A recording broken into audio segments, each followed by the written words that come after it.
Another Ivan. When morning comes and the parking lot glimmers with dew, I see the billboard on the highway. There I am, the one and only Ivan, bathed in the pink light of the dawn. I look so angry with my furrowed brow and clenched fist.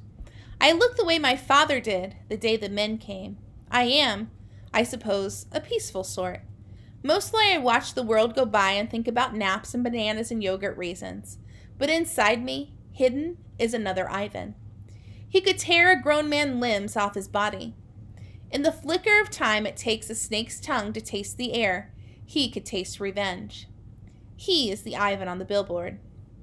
I stare at the one and only Ivan, at the faded picture of Stella, and I remember George and Mack on their ladders, adding the picture of Ruby to bring new visitors to the Exit 8 Big Top Mall and Video Arcade.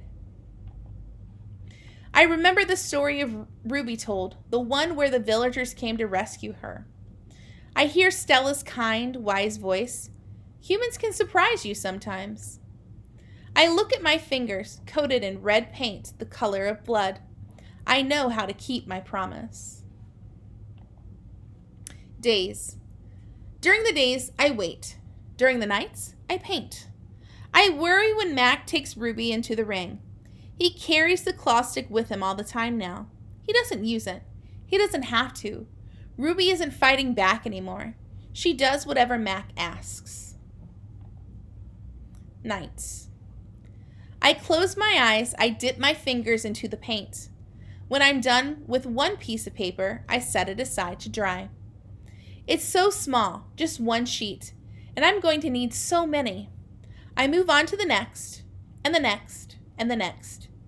It's a giant puzzle, and I make the pieces one by one. By morning, my floor is covered with paintings. I hide the paintings under my pool of dirty water before Matt can see them. I don't want them to end up in the gift store selling for $20 a piece, $25 with frame. These paintings are for Ruby, every one of them. Project. Ivan, Ruby asks one morning when I'm trying to nap, why are you always so sleepy during the day? I've been working on a project at night, I tell her. What's a project? It's a thing. A painting. It's a painting for you, actually, I answer. Ruby looks pleased. Can I see it? Not yet. Ruby pokes with annoyance at her roped foot. She takes a breath. Ivan, do I have to do the shows with Mac today? I'm afraid so. I'm sorry, Ruby. Ruby dips her trunk in her water bucket. That's okay, she says. I already knew the answer. Not right. It's night again and everyone's asleep. I look at the pictures I've just made, one of dozens. It's smudged and torn, a muddy blur. I place it beside the others lining my floor. The colors are wrong. The shapes are off. It looks like nothing. It's not what I'm trying to create. It's not what it's meant to be. It's not right, and I don't know why. Across the parking lot, the billboard beckons, as it always does. Come to the Exit 8 Big Top Mall and Video Arcade, home of the one and only Ivan, mighty Silverback. If I could use human words to say what I need to say, this would all be so easy. Instead, I have my pots of paint and my ragged pages. I sigh. My fingertips glow like jungle flowers. I try again. Going nowhere. I watch Ruby plod around the ring in endless circles going nowhere. More visitors have been coming, but not many. Max says Ruby's not picking up the slack after all. He says he's cutting back on our food. He says he's turning off the heat at night to save money. Ruby looks thinner to me, more wrinkled than Stella ever was. Do you think Ruby's eating enough? I asked Bob. I don't know. I'll tell you one thing, though. You're sure as heck painting enough. Bob wrinkles his nose. That stench is unbelievable. And I found yellow paint in my tail this morning. Bob isn't happy about my night painting. He says it's unnatural. Now, while I work at my art, Bob sleeps on Not Tag. He claims he prefers her because she doesn't snore. He says her belly doesn't rise and fall and make him seasick. What is this plan of yours anyway? Bob asked. If you explained it to me, I could help. He gnaws at his tail. Maybe I could come up with something that doesn't involve, paint. I can't explain it, I tell him. It's an idea in my head, but I can't get it right. And anyway, I'm almost out of supplies. I should have known I wouldn't have enough. I kick my tire swing. It's splattered with drops of blue paint. It's a stupid idea. I doubt that, Bob says. Smelly, yes. Stupid, never. Bad guys. Most of the days I doze. Late in the afternoon, Mack approaches. Bob slips under knot tag. He prefers to keep a low profile around Mack. Mack's gaze falls on my pool. A corner of one of my paintings is visible. What's that, big guy? He asks. I calmly eat an orange, ignoring him, but my heart is racing. Mack kicks at my plastic pool. Underneath it are all the paintings. Mack yanks on a piece of paper. It slips out easily, and he doesn't seem to notice the other paintings. The page is striped with green, which is what happens when blue paint and yellow paint get together.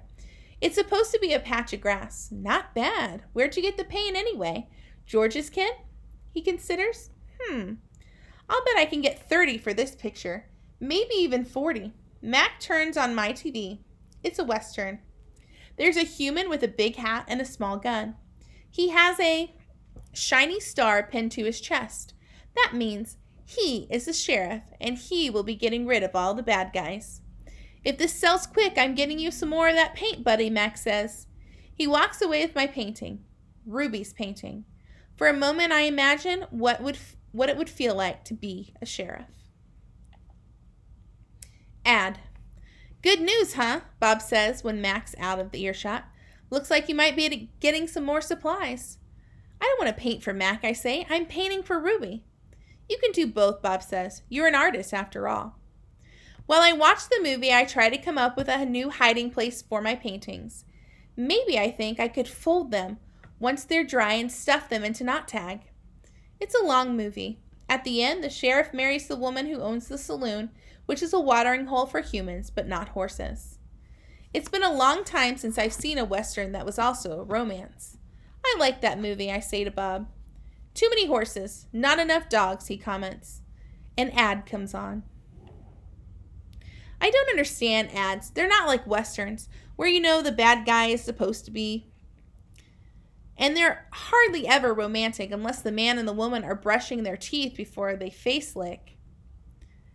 I watch an ad for underarm deodorant. How do you know who's who if they don't smell? I ask Bob. Humans reek, Bob replies. They just don't notice because they have incompetent noses. Another ad comes on. I see children and their parents buying tickets, just like the tickets Mack sells. They laugh, enjoying their ice cream cones as they walk down a path. They pause to watch two sleepy-eyed cats, huge and striped, dozing in long grass.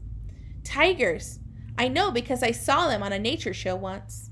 Words flash on the screen, accompanied by a drawing of a red giraffe.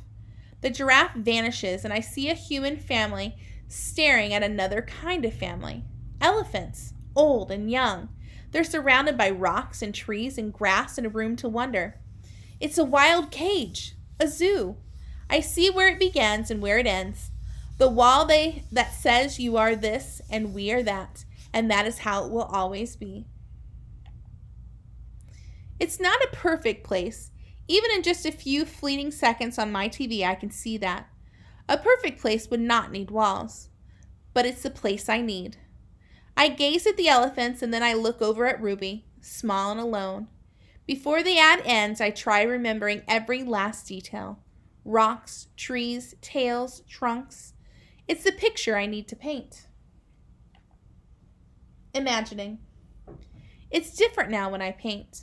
I'm not painting what I see in front of me, a banana, an apple. I'm painting what I see in my head, things that don't exist, at least not yet. Knot tag. I pull out knot tag stuffing. Carefully, I fill her with my paintings, hiding them so Mack won't sell them. She's large, bigger than Bob, but I still have to crumple a few of them. Bob tries to settle on her for a nap. You've killed her, he complains. I had to, I say. I miss your stomach, Bob admits. It's so spacious.